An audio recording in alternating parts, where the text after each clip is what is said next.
Le pont de Boisflé prend forme. Ce samedi, le chef du gouvernement s'y est rendu pour voir l'état d'avancement des travaux. Mais rencontrés en cours de chemin, ce sont les automobilistes qui en parlent le mieux. De telles initiatives, c'est ce que nous souhaitons. Ouais, ça me plaît. Si on la rend ici, c'est bon pour moi. C'est bon pour moi les passagers. Selon le Premier ministre engagé il y a quelques mois, les travaux du pont de Boisflé se passent bien. Les travées ont été déjà, construites. Il s'agit maintenant de les monter, de les serrer. Et c'est pourquoi on est tous confiants qu'à la fin de l'année, novembre, décembre, début décembre au plus tard, sera donc prêt. Le pont de Boisflé devrait être livré d'ici la fin de l'an. Il contribuera à décongestionner le trafic routier dans la région.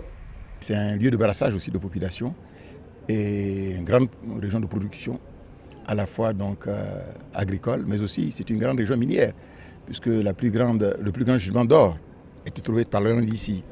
Le Premier ministre a pour finir indiqué que des réflexions et des travaux étaient en cours en vue de l'exploitation de l'ancien pont. Il devrait être réhabilité. Sur le coup de 12 heures, Daniel Kablandoka a mis le cap sur Yamoussoukro. Là, il a procédé au lancement des travaux de réhabilitation du réseau de distribution d'eau. Selon le ministre Patrick Achi, au-delà de la réponse à la soif d'eau, le projet ouvrira les vannes d'emploi pour les jeunes. La création des emplois, aujourd'hui, c'est le fait du secteur privé, c'est le fait des investisseurs. Or, ces investisseurs ne vont que dans un lieu où un certain nombre de conditions minimum sont réunies. La première de ces conditions, c'est l'accessibilité. Avoir une route de qualité qui permet d'accéder à la localité. Mais quand vous avez réglé le problème de l'accessibilité, il faut pour ceux qui y viennent, ils puissent trouver de l'eau à boire. D'un montant de 7,5 milliards de francs CFA, les travaux permettront à près de 20 000 mètres cubes d'eau d'arroser la ville.